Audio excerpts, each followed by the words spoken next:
Hey, what's up, everybody? It's on and off the field with Durf and Dylan. What's going on? Oh, not too much. Just enjoying my day off and getting stuff done around the house. How about you? Well, it's not my day off because it's, middle of the week, but, Hmm. we're still here. We're grinding, making that bread. Yeah. But, this is on and off the field. Welcome to the show. Excited to have you here. We're going to be talking some AFC North football. Yeah. We got Ravens, Bengals, Browns, and Steelers, a very heralded division. And we do have one guest coming on. My good buddy, Zach, will be joining us later on the program. But first, let's warm up the vocals and the lungs and get you all started with where to follow. Oh, yes. You can find us on Instagram, Facebook, and Twitter. Facebook, Instagram, and Twitter is On and Off the Field podcast, I believe. You can also subscribe to our YouTube channel for uncut episodes like today's and other great content coming soon. If you want to find out more about Dylan and I and about the podcast in general, head on over to onandoffthefield.com where you can find more about the podcast, where to find the podcast on all your favorite podcasting platforms, and much more. You can also head on over to the RTF Sports Network Facebook page, like them, and join in on listening to On Off the Field, as well as all the other great shows that are on that network. And you can also head off over to rtfsportsnetwork.com to listen to us live. RTF Sports Network is growing. Oh, yeah. It's going to be a force to be reckoned with down the road. Tell you what. One other thing you can do on onandoffthefield.com is go to our charities tab. It talks about all the different charities we are currently working for, trying to raise money for. And there's the Feeding America fundraising link is still up there that we've been doing for a while now. And then the new one, due to recent events and stuff that we really want to push forward with the show and our platform, the small platform that we have, is the Boys and Girls Club of America. I did a quick video the other day about it, why we chose that organization. It was actually brought to my attention from Danny Boy, one of our favorite people, one of our friends of the show. One of our top fans. Top? Is he really? Is he an official top fan? He's an official top fan. He should be. He deserves it. He's always riding me on something that I post on our pages. But that's our current one. You can read about if you go to the charities page, you can click on the picture to go to the website for Boys and Girls Club of America. And then also our fundraising page link is a little bit below that. Has their mission statement on there, their vision statement. All great information. Just go to onandoffthefield.com, charities tab, click the link. Super easy, super fast. And as we close up the information portion, we do want to jump straight into you can't ignore this fact at all. Mm-hmm. It's our Black Lives Matter movement continued. We'll put it that way, because this is not something that's new. Black Lives Matter movement has been a thing for years, and it's really gaining a lot more traction now with the recent events with the death of George Floyd, and this past weekend with America being set ablaze in multiple cities. And Fred and I talked, and obviously we both have some personal views and things that we're fighting with and just trying to figure out on our own. But our official stance for On and Off the Field is positive change and positive impact. And that's where the fundraiser comes in. If you don't know how to help, if you're not sure about going into the streets and protesting, you're not sure about just anything. Maybe you're in the middle of Redfield where I lived and you're up in the sticks and you want to help, you just don't have the resources. All you got to do, onandoffthefield.com, you can donate to Boys and Girls Club of America. And if you go on social media, people are posting links all over the place to the different organizations that you can donate to. Donating money is just a great start of trying to help these movements get started. So that's one way to help. You can also donate time. That is on Field's next step, is donating time either to the Boys and Girls Club of America, or at least there's one local here in Rochester. I talked about it on our quick video I made yesterday. Donating our time to them, figuring out what we want to do with the police department, and trying to bring the city together as one and have everyone understand what is happening, making sure that we can move forward free of, you can't say free of racism because it'll be forever a living thing, unfortunately, but we can try and get everyone on the same page and loving each other. That is what we want. That is our end goal. And that's what we want for Rochester, but it should be for all of New York, all of America. That's what you're taught from a very basic point in your life, is what the golden rule that you learn in kindergarten: treat others how you want to be treated. That is such a simple, stupid concept. Simple concept. I think you got to flip the words around. Simple concept that you're taught as a kindergartner that applies to now. It's so easy. That person over there is a human being. I will respect them in the utmost respect that they deserve, because they are a human. And that is the stance I'm taking. That everything that's been happening is heartbreaking. I mean, I'm mad, obviously, and everything you see in social media, I can't go on social media anymore. I'm cutting back on it excessively. The black box thing is amazing. And if people don't understand why the black box thing is happening, you need to talk to somebody to help you understand it, because it's a symbol of solidarity, and it's a symbol of starting a conversation to move towards a positive direction. That's what it's about. We realize posting a black box is not actually doing anything, really. It's, okay, you post this and you move on with your life. No, you post this and then you do something positive that follows up. You start the conversation. Now that's the difference. And just one last piece before I let Fred take over is Black Lives Matter is the movement. Whether you want to accept that or not, you can be left behind and be considered the racist outcast that we're fighting against.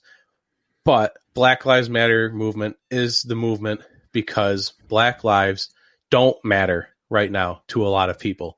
And the reason that this is the movement is because we're trying to change that Black lives matter just as much as anyone else, but they don't right now. So if you respond to the Black Lives Matter movement by saying white lives matter, police lives matter, all lives matter, that's not the point. Everyone knows all lives matter. You don't have to tell us that. But everyone else's lives are at a higher level standard of living than black people. That's a fact. You don't have to accept it right now. You can do the research and you can gain knowledge, and you can accept that later down the road, but you have to work towards it, because that's where this country needs to get. That's the point. Go ahead, Fred. Oh, well, I'm in full agreement that our country as a whole just needs positive change regarding these racial injustices that are happening and just have come to surface so quickly in the last week or so. I'll be honest with you, I'm still reading multiple things, from a variety of sources, just trying to gather my information so that I have the best knowledge that I can obtain so that I understand the situation effectively. A lot of people are doing that right now because you just don't fully understand it right now, and you got to have those uncomfortable conversations with people, and because it needs to be done. So I'm going to continue to listen and learn from those affected so that I can find ways that I can help promote positive change that needs to happen. I think it's admirable, great, that number of people who are trying to make a positive change in a peaceful way. It's a great thing. I know even from the sports world, I've seen many athletes involved in these peaceful protests, and I think that is something that we can aim for. I think it's something that we can have that will have a positive effect on, and I hope this brings change. You'd like to think that this brings change. You would like to think that this is the last straw. Mm-hmm. We've seen this in the past, and I said it. One last thing I said on the last video was America likes to move past things quickly. This is just kind of the fad of America. As soon as it's not popular anymore, if it's something that's kind of died off, we just move to the next thing.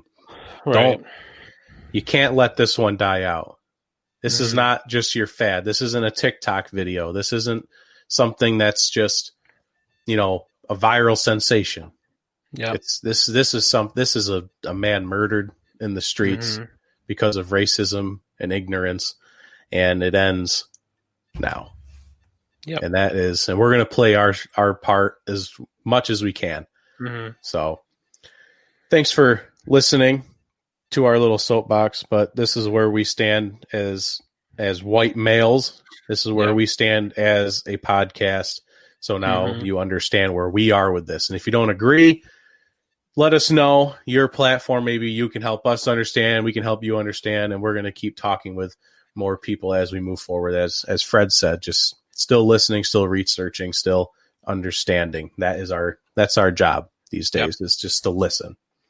So thank you for that. And we're going to jump into our next segment here, our NFL news segment. Yeah. And we're officially 100 days-ish, around 100 days away from the NFL season starting. If, everything happens on time. Right. We're talking about positive things. Yes. If the NFL season starts on time, we are at the 100-day mark, which is just, I love that mark is always super exciting for me. And I always come around to that 100-day mark, and it's like, all right, training camps are starting up. Yeah. We're close to, all the off-season programs, and then preseason's right around the corner, Hall of Fame game. Yeah. It's just it's like right in reaching distance. It's right there. And they did say training camps will begin, but with a twist. Yeah. Yeah, so no remote sites for the teams this year. So sorry to all you Cowboys fans that won't see the Cowboys in California this year. I feel like that's very weird, but that's a tangent on another time.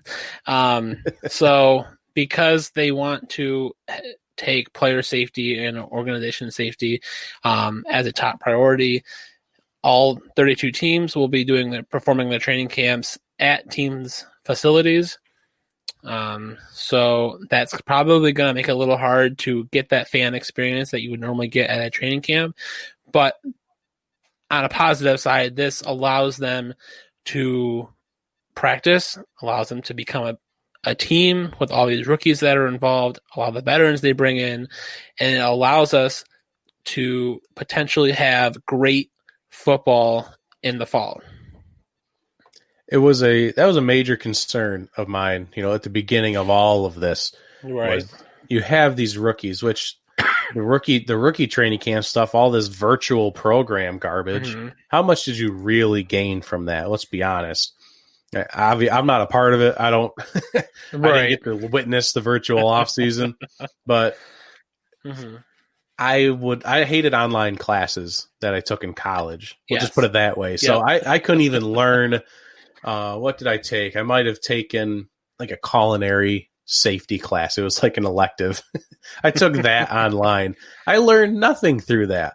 So if you're doing your playbooks and different things over online, it's kind of tough. So that was a major concern of mine. But now that everyone's able to actually get together as a team, all these new coaches, all these rookies, all these new veterans going into new teams, it reassured me that we might have a real NFL season here with competitive talent. Yeah. One of those teams being the Cleveland Browns that we'll talk about later on. Pardon the interruption. Just have to take a quick commercial break. Be right back with On and Off the Field with Durf and Dylan. Yeah. New head coach, new tight end, new offensive line. that's a team that has a lot of expectations, but without a regular offseason, I was concerned for them. So maybe those are depleted, but we'll talk about that later with our guest, my buddy Zach, ZAC. No H, no K, or however else you might spell Zach. Don't ask me how to say his last name. He'll pronounce it when he gets on here. And he'll be mad at me that I don't know how to say his last name because we've known each other for a while now. But off the top of my head, sorry, I can't pronounce his last name. But that'll be our little treat for when he gets here. Yeah. When he listens back on this, he'll be like, "You didn't know how to say my name. What's going on?" He'll be mad. But that'll kind of lead us into our AFC North segment. Yeah. That's all of our NFL news. We're ripping and roaring and ready to talk about the AFC North, baby. Oh, yeah. A very rivaled division with a lot of history behind it. So, unfortunately, we couldn't get more guests for this program. Yeah. Kind of. Maybe it's with current events. No one was interested. It's harder to promote these days. But we're going to do our best as, an NFL podcast to still give you the best in-depth analysis of these teams that we possibly can. So we're going to start with the Pittsburgh Steelers. I feel like that's kind of fair because as we're in confusing times in 2020, might as well start with a confusing team, or a team that is confused, I would like to say. Yes. The Steelers, to me, are there's always at least one team in every division that I compare to the Rams, and I always call them the same thing throughout this series we've been doing, is they are the enigma team. That you don't know what they're going to be. Is Ben Roethlisberger going to stay healthy? He literally threw a football and was out for the season last year. That's a bad look. That's a real bad look. And then you come in, you have Mason Rudolph, who played okay and then got his skull bashed in. And then you have Duck Hodges comes in, and sure, he lit up the league for a couple weeks, but he got figured out and he looked like, what he looked like. It was an undrafted rookie, 7th round maybe. Yeah, a real late round draft pick, I think. And he just didn't perform, and the offense struggled. They had injuries in the running back in the backfield. Juju Smith-Schuster just didn't look like a number one wide receiver without Antonio Brown there. Yeah. You don't know what they're the only thing I can guarantee is that defense is still going to be top 5. That defense is spooky. Oh yeah, absolutely. With with TJ Watt over there now, or them getting him, and they just have a great defense, and I think that's been a Steelers thing for basically eternity. They've, for the most part, always have had a great defense, and I think that's something that they've continued to pride themselves on. Just happens to have a good offense every year or so, now and then. But I think, like you said, it was literally a QB carousel for that team this year as soon as Big Ben goes out. And you kind of look at Big Ben and where he's come from, and he's literally he's the last starting quarterback from the draft class of 2004, because Eli's retired and he passed the torch to Daniel Jones. Are we going to see the same thing with Big Ben? I don't know. And I don't see Phillip Rivers starting the season for the Colts. Really? You don't? I hope for it, but I think something's going to happen. I think they're going to see the right thing they want to from a young quarterback. They got Jacob Eason in the draft, so there's your hot take right there. That's very spicy. That is very spicy. It's kind of like Szechuan spicy. I got some Szechuan chicken from the Chinese place. It's a little spicy. It's like Szechuan spicy. I like it. Yeah. And I mean, and the only other quarterback that's from that draft class still is Matt Schaub, who's forever a backup to Matt Ryan for the Falcons. So that was actually a quarterback who I didn't know was in that same draft class.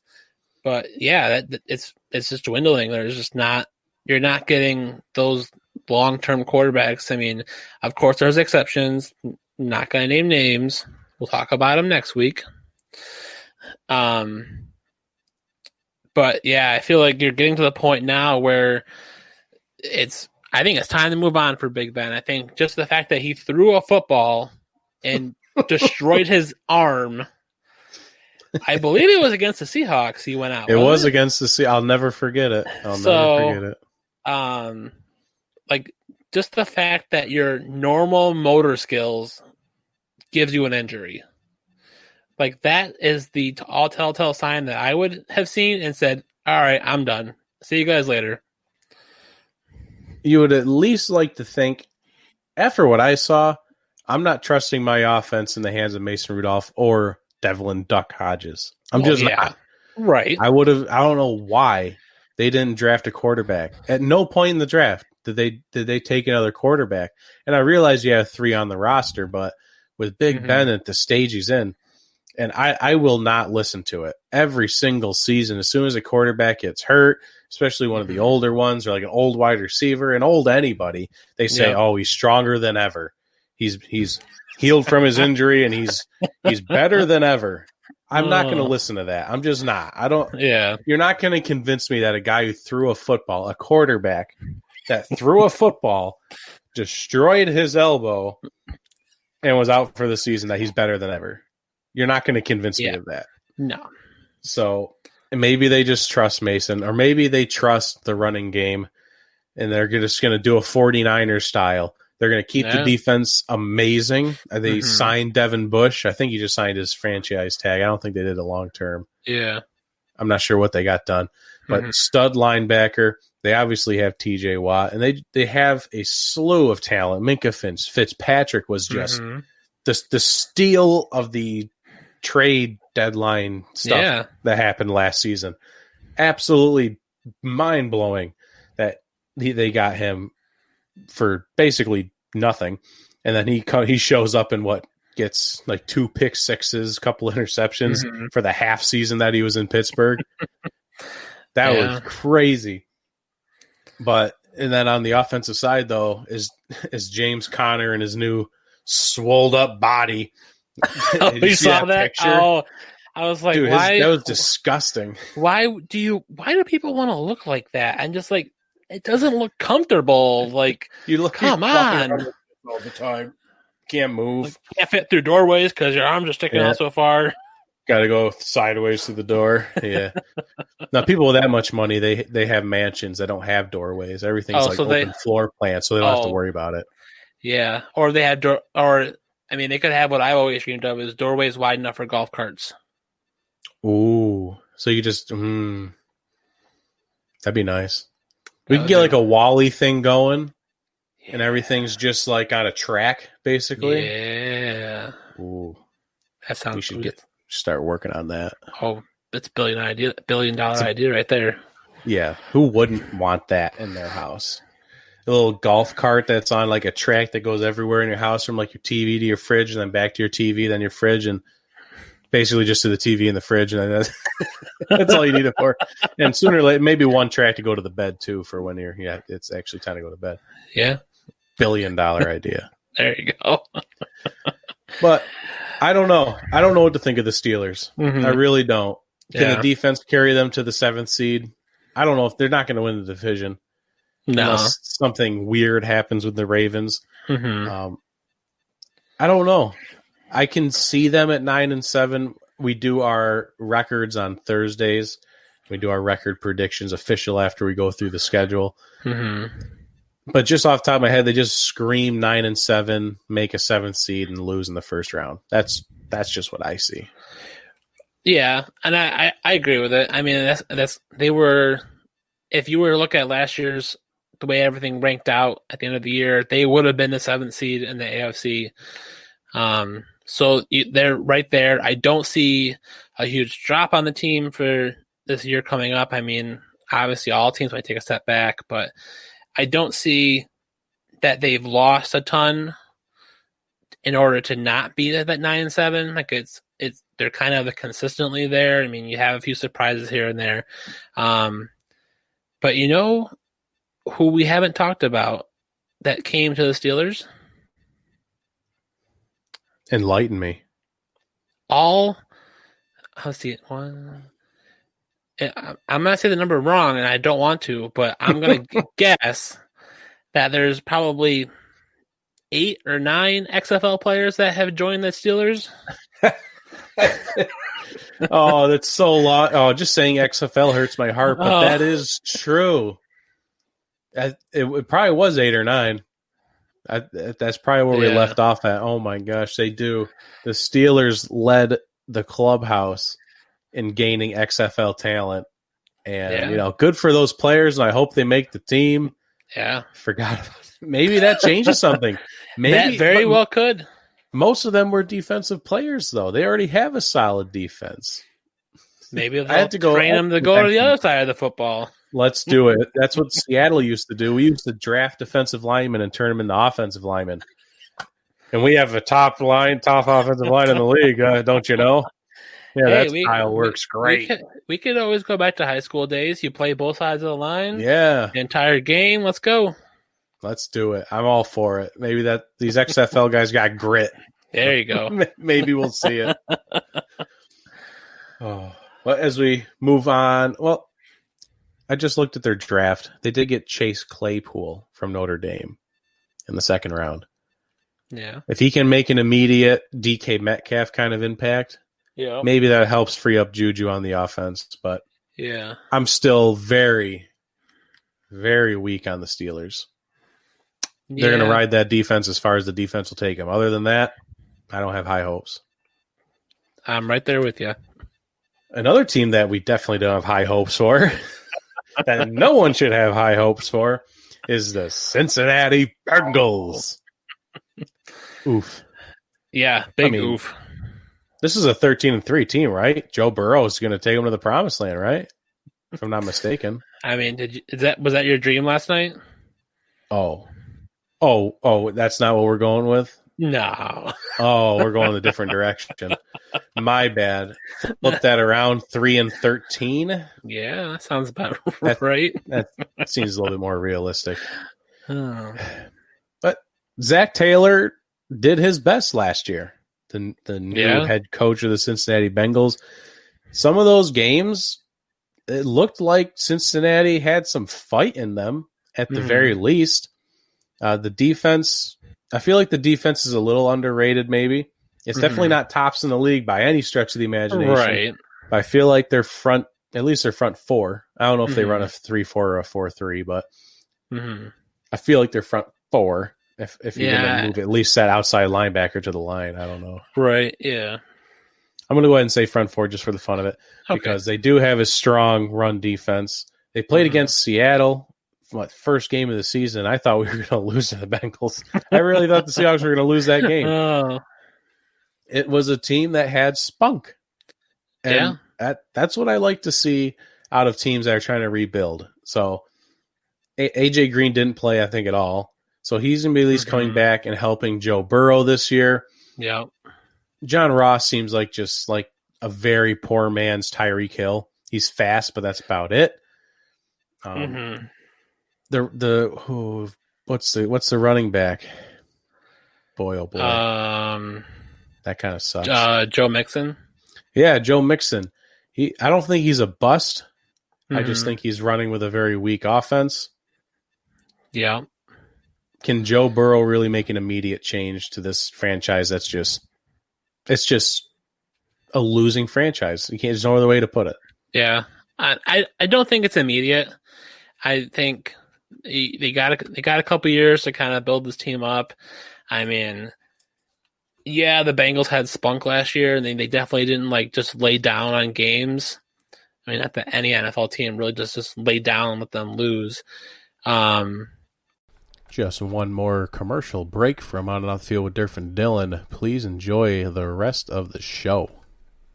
but you could tell he had his hands full, and I feel like this is kind of the scenario what we're starting to see where you have these quarterback coaches, assistant coaches that are getting, and no disrespect to Zach Taylor, he probably interviewed great, deserves the head coaching position, but these are where I see as owners and general managers are seeing that they're coming down from a certain tree. That person that was that they got hired by is doing well, and then they say, "Oh, well, you're on his staff, so obviously you must be excellent. So let's bring you on to our team." Well, not everybody has the same mindset when they go on their own separate ways. Like, there's always a fork in the road. Not everyone goes the same way. So, and you could tell he was trying. I mean, I think he was trying real hard because he benched Andy Dalton. And he was like, nope, we're going to try something different. That clearly isn't working. Something's not working. Let's fix it. But then he brings Andy Dalton back a couple games later. They bench him on his birthday? I think they did. Wasn't that a thing? I think that was a thing because it was like, why would you bench a man on his birthday? Because that is the worst birthday present ever. Sorry, I just remembered that. He comes into a team meeting, says, "Happy birthday, Andy," and then, "Hey, you're not starting this week." What? Yeah, for your birthday, go ahead and get lit. Yeah, you can even be hungover, whatever, and you don't have to play. It's great. They did it for him. Yeah, that was the story. Yeah, I mean, they bring him back towards the end of the season. They're just trying to make something work because the backup quarterback wasn't working, and they just seemed like, I don't know, with the Bengals. They just seemed like, what are you doing? Like you're kind of doing something, you're kind of not doing something. And I think that's probably the reason why Andy Dalton took so long for him to be able to lead the Bengals and go after the Cowboys. But I think they got to build something. I think they've approached it in the draft with getting Joe Burrow, who was the consensus number one pick, and they go and get T. Higgins, who was a first-round draft pick potential, who goes in the second round. I mean, although it's the first pick in the second round, so basically a first-round pick. Pretty close. Yeah. So right there, you have a quarterback, wide receiver, both same draft class, that are going to now build a relationship because they're both rookies. So rookies kind of stick together. I mean, you learn from veterans, you move on, but that kind of that class that comes in, you're kind of all in the same mindset for the most part. And let's see what this quarterback wide receiver combination can do. Let's see what Zach Taylor's offensive mind guru, who comes from Sean McVay, and let's see what he can do. Yeah, seeing what they can do is literally all you can say at this point. Yeah. And I think that was the main point I was going to bring up was a lot of people are interested in the Joe Burrow, AJ Green hookup. We'll see if that clicks. Mm-hmm. AJ Green will be gone before that ever matters. Oh, yeah. It's going to be about how is Joe Burrow and T. Higgins lining up when it comes 3-4 years down the road, if this team is successful yet at that point. Mm-hmm. So I think that's definitely what is more interesting prospect. But again, like we said, a team with very little hope. 3-13? Unless Joe Burrow is literally as good as they say, and he drags his team up from the depths and gets to 5 wins, sure. I mean, if they get over 3 wins, that's a win on the season. Yeah, I say so. Anything over 3, yeah, I'd say you accomplish. If they get one good win in there, let's say they just beat some really good over 500 team. Yeah, then you have something to at least put your hat on and say, all right, we have some hope here. And that's what they're hoping for, is just that's what something. We need.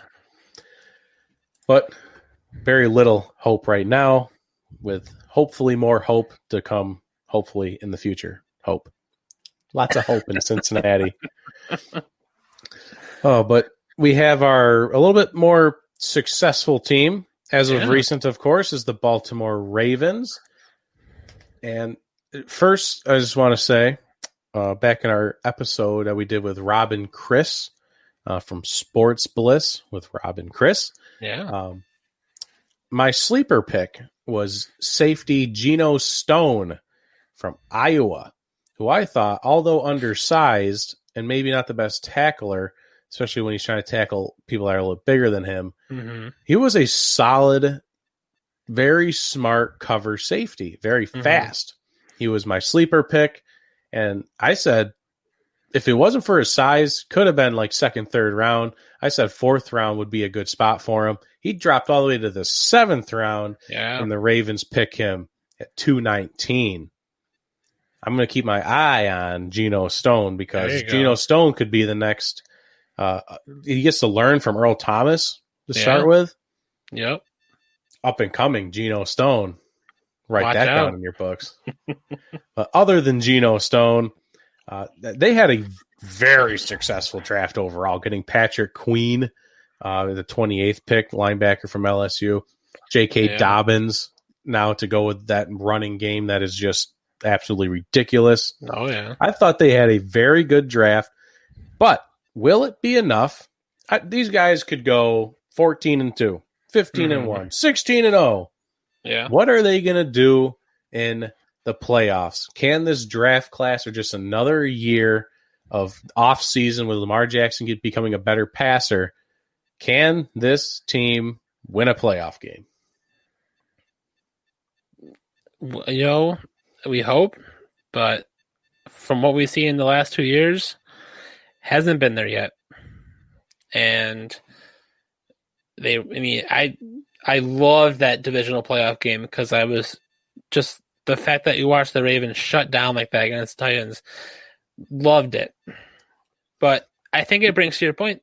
It brings up the point that when the time comes and they're behind in the game, and now Lamar can't run the ball or do the read option, and he has to sit back and throw, and his short passes aren't there, that they struggle. Now, it's been talked in the offseason from the Ravens head coach that Lamar Jackson's going to take that next step and go up to that next level. And, of course, the media is like, oh, Lamar Jackson's going to go to the next level. He's going to be so great. We'll see. That's my opinion. I'm not the hugest Lamar thing Jackson. I saw. Yeah. And I know our CEO, Michael Buckheiser, is also not a Lamar Jackson fan. But if you want to check out his show Just for Clicks, he talks about Lamar Jackson being a bust, but at least a bust down the road, being a passer and all. I saw, this goes with the thing I said about Big Ben. You know, he's just as strong as ever. He's healthy as ever. I saw that the Ravens staff said Lamar Jackson is a better passer than ever now. He says they are very impressed with his passing and that he could be, he could transcend to that next level. The ultimate dual threat quarterback.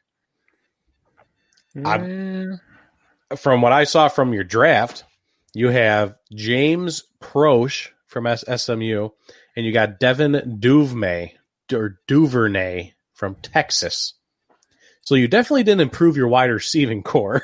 No. as far as I can tell. You improved your defense a little bit, the linebacking position, and you got another good running back. Other than that, you did not improve the wide receiving core, which was my main concern. You do not have a reliable jump ball guy. Yes, there's some really good plays from Marquise Brown. I got nothing else for you. And that's what Lamar Jackson needs, is somebody that can really adjust to a ball and win a jump ball if it's underthrown. That's what I need to see you go out and get. And I did not see them get that.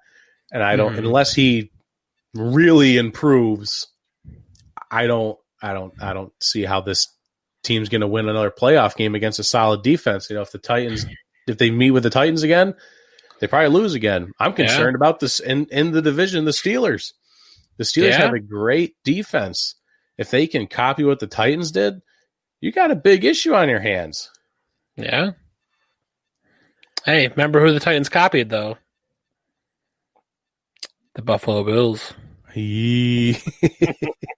Man, but I guess that's where you that's probably why they'll beat the Steelers, because the Bills, again, strong defense, and it was able to contain the Ravens. But when it came down to it, it was lack of offensive potency, or a non-potent offense, whatever the correct terminology is there. Right, and I think that's where you're going to see the Steelers struggle. Right. So, again, opposite of the Bengals, probably like a 13-3 regular season. Yeah. They're not going to have any trouble winning the division, I don't think, unless, we talk about the Browns here coming up, and maybe they give them an issue. Who knows where the Browns might end up, but the Ravens are still going to – they have what? Do they have the easiest schedule again this season, or at least close to the easiest schedule in the league? I think strength of schedule, when we were talking about the schedule release, I believe the Ravens have the easiest schedule. So you could be staring at 14-2, 15-1 easily for the Ravens in the regular season. But no one cares about that. Everyone knows they're going to be successful. What are you going to do in the playoffs? Yeah. And that's where we're going to leave the Ravens off. It's a big old question mark. Can you win in the playoffs? I'm going to leave it up to Lamar Jackson. And I say,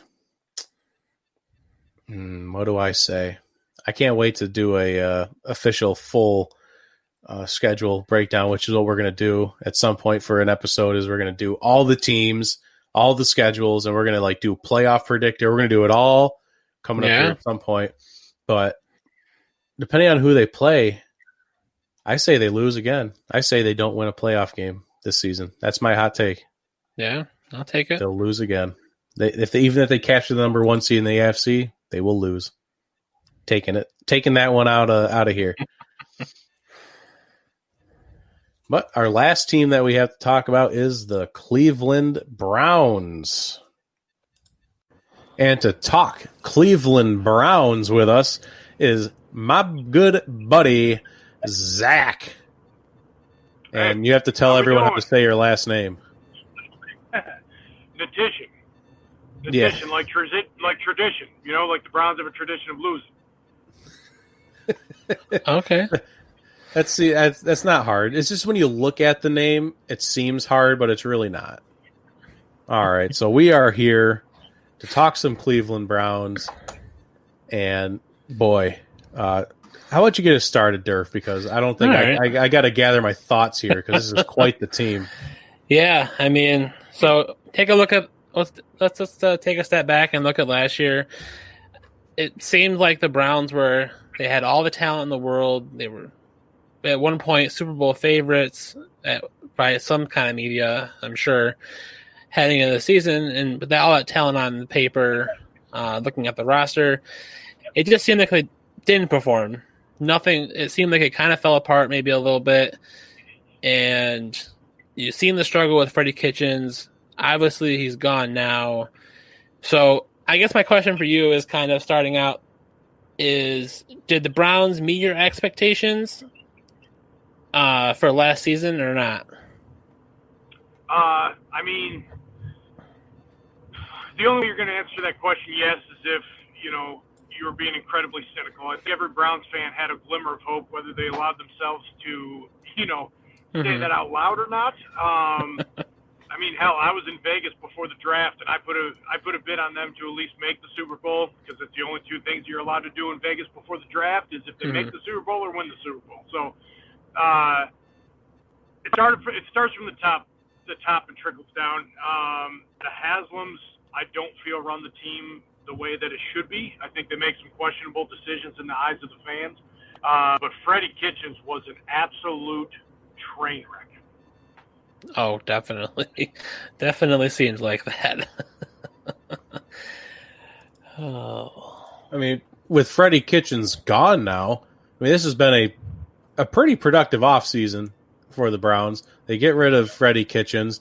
They bring in Kevin Stefanski, he doesn't have a head coaching position, obviously. He hasn't had one before, but he had some success as an offensive coordinator, at least with the Vikings. He's bringing in some kind of leadership role instead of just running back coach from before, a very small position with Freddie. But then they bring in Austin Hooper. They bring in Conklin to solidify the offensive line. They draft Jedrick Willis in the first round of the draft. it seems like, again, it seems like a repeat of last year. High expectations, but can they succeed? Do you like these additions? Do you think Kevin can do this? Where do you see this team going? Well, in my opinion, I think this year, you're going to talk to a lot of Browns fans who are going to be upset, initially upset with the choice that they had for coach, with all the different options that they had on the table as far as availability for the coaching position. This one was kind of a surprise to a lot of people, especially with the train wreck that was Freddie Kitchens, like I said before, coming out of a coordinator position who didn't have a head coaching job. You have another gentleman coming out of a coordinator position, hasn't had a head coaching job. But I will say, a lot of games last year, play calling was terrible. And I don't feel like we have that same mentality this year. Not to mention, you got somebody, a team that can run the ball. I mean, you look at the Browns' talent in the run game, and I would put them against almost any team in the NFL as far as talent that they have and the depth for the running back position. I feel like this guy's gonna run the ball, old school football. A new GM who I think has full support, and then as far as bringing in new talent, my opinion on this is that they went less flashy and they went more necessity.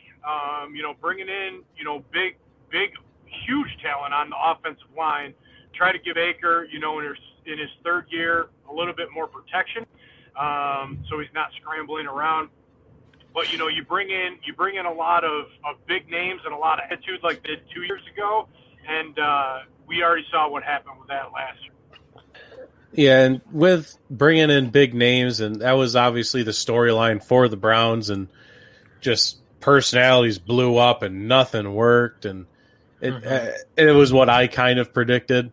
I did think they were going to be a successful team last year. I didn't know if I thought Super Bowl, but I thought as soon as they started losing games, the personalities would blow up and get in the way, and that's kind of what happened.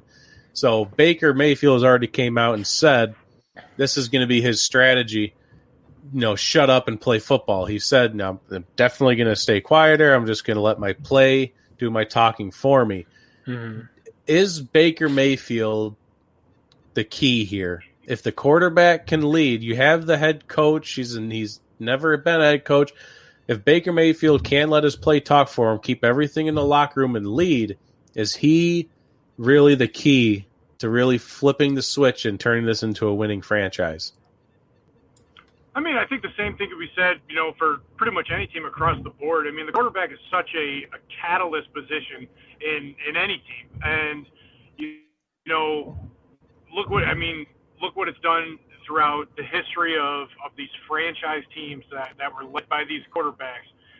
Not many of them were these loud, boisterous, quarterbacks. And, where there's a time and a place for that, and they blow up and they might have good seasons, longevity-wise, that's not really the ones that stand out. Your top five quarterbacks right now, not many of you can probably talk about many times they were on the podium and said something that was meme-worthy, So I think those people, you look at your Cam Newtons and people like that who, had talent and made it to the Super Bowl and did what they needed to do, longevity of their career, look where they are now. And, I think that this is really going to be the defining year for Baker. Is he going to be another, money Manziel, or is he going to, shut up and just play some football? And I think that's kind of what the Browns fans want.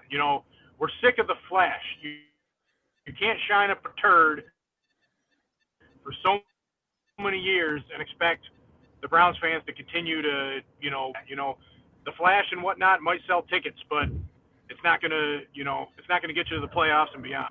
Yeah, I feel like I've heard that from many Browns fans for years. It seems like it's kind of, you're tired of the flash, and I completely agree with it. Let's just play some football. Oh, for sure. I mean, it's just one thing after another with the Browns. You imagine it, just out of fate, one time this is going to work out for them. It can't go wrong all the time for years. You would imagine one of these times, the pieces will even accidentally fall together for them. And maybe this is the year for him. as we wrap up our Browns talk, they do have a schedule out. We normally do ours on Thursdays for our scheduled predictions in depth, but it's kind of the team is kind of in an enigma spot right now. You don't know what's going to happen. They have all the talent in the world, but we saw that last year. You don't really know what's going to happen. Do you have kind of a feeling, a record, kind of middle of the road? I mean, the Browns have always played to their competition. They've had really good games. One year they lost over 10 games by less than 3 points. So they've always played to their competition. They've always been underdogs. They had no idea what to do last year, being, having the spotlight. I'm predicting 9 wins. That's kind of where I've been. I've looked at the schedule backwards and forwards. I'm predicting 9. I'm hopeful for 9, possibly 8, but I'm hoping 9. I think I would agree until I saw something different. So I think we're all in the same boat there. And I think so. I think as we wrap the whole AFC North in general, the Steelers and Browns might be fighting for that wild card spot, but the Ravens still look like the division favorites. So we brought on Zach for a special reason. It's a program that, if you don't know Zach, he is what you call a regional manager of Anytime Fitness in PA. Sorry, breaking up a little bit, Dylan. Sorry, what was that? We're breaking up. My bad. No, so you are the regional manager, like a Michael Scott of Anytime Fitness. Well, I'm technically, I guess you can call me the general manager. I run a location in Warren, Pennsylvania, through the Anytime Fitness franchise. And I love what he does there. I love the gym itself. The place looks amazing. And I get to follow him and everything he does. He does a great job down there. I watch all of his videos, and they have an amazing program out right now that I'm even participating in, a fitness program. You don't even need to be a member of the gym to participate in this. And let me tell you, just the things that this offers for the price is mind-blowing. This would be like hundreds of dollars for anywhere else. I'll let you give as much detail as you want and insight on that. For sure. So we're calling this the Transformation Jumpstart. And, that's really what it is because, with what's been going on with society right now as far as, shutdowns in gyms across the country, people's home remedies, they worked out for a little bit, they lose their flair. And everybody, whether they're starting for the first time into the gym right now because they understand the importance that health and wellness brings to, fighting and fighting diseases and creating antibodies, or if you're getting back, you fell off for the last 2.5 months. It's really a really important thing to get started the right way. So with that, we're tackling the 3 main pillars that in this field I think need to be addressed. And a lot of places do, maybe 1, maybe 2 of these very well, and it can be sufficient for a lot of people to make strides toward their goals. But we're going to hit the 3 pillars of 1 being fitness. Whether that is you have a gym available to you or if you're working at home, we're going to give you a plan to help achieve your goals. And 2 is going to be nutrition. And we're really going to hit this hard, not only with creating meal plans for you, but also talking about supplementation and nutrition and making sure that your body gets the nutrients that it needs. You literally cannot get from food alone. I mean, if you're eating, 6,000 to 9,000 calories a day to get the amount of nutrients that you would need for your body, and that's just obviously not going to happen. So we're going to tackle that as well. And then the last pillar, which I truly feel is the foundation of all of this, is mindset. And, we've all been there. We've started a gym. We've started a diet. We've started somewhat to get towards our goals, and we fall off after probably a month to 3 months just because we don't have that paradigm shift mentally to lay that foundation. I don't care how beautiful your top 2 layers of your house are. If that foundation isn't there, it's eventually going to crumble and fall. So we're going to try to find out what barriers are there with you that have hung you up in the past, to break through them, and create healthy habits to maintain the longevity with that. And it's a solid program that I can't wait to get started. It starts June 8th and runs somewhere in July? 8th. Yep. it's going to be 8 weeks long. So it's going to run starting June 8th, and it's going to go 8 weeks. With that, we're going to be led by Esteban Lutz, who you guys can Google him. His reputation speaks for himself. He's worked all throughout the NFL. He's done a lot of other things as well that I don't want to embellish too much on and talk about right now. His resume speaks for himself, but he's a great guy. He's a spark plug. The guy's got a ton of energy, and everybody who takes part of the program is actually going to get a weekly Zoom call with Esteban. And he's a great guy, and I can get some results for anybody who wants to talk about it. You know, we've run this program in the past, and the results are ridiculous. You know, how many people can say they healthily, lost, 8 to 12 pounds in a week doing it the right way? Not many. There's cleanses, there's detoxes, there's ways to do it unhealthy, but we're going to do it the right way by, staying to our core values of those 3 pillars.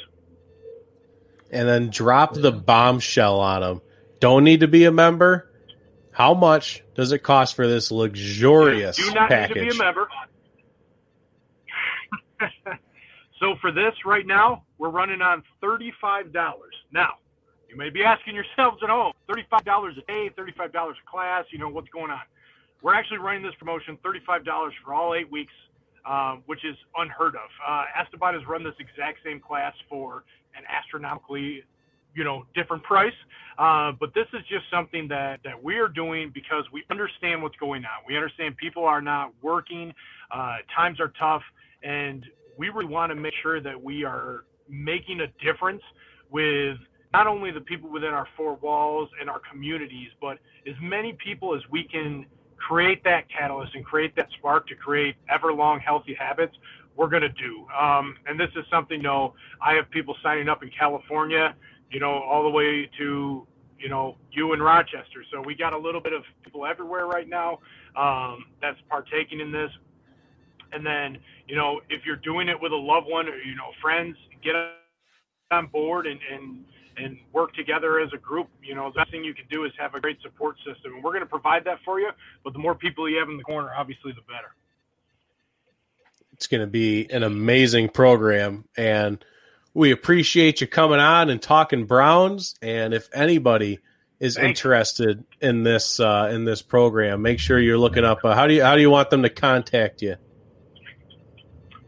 So the best way, honestly, is Anytime Fitness Warren, PA is a great way to do it. On Facebook, you can also reach out to me on the Anytime cell phone, area code 814-406-5710. Call me or text me. I'll be more than happy to answer your questions there. And if you want to actually register for the program, it's at www.atfimpact.com. And with that, you still have to reach out to me and we get you finalized in the system. But, reach out with any questions, comments, concerns you have, and I'll be more than happy to help you out for sure. Awesome. Thanks, Sounds Zach. great. We'll hope to talk to you again soon. Always a pleasure. Take care. All right, and have a good season. Oh. Every time. There's no good timing for that.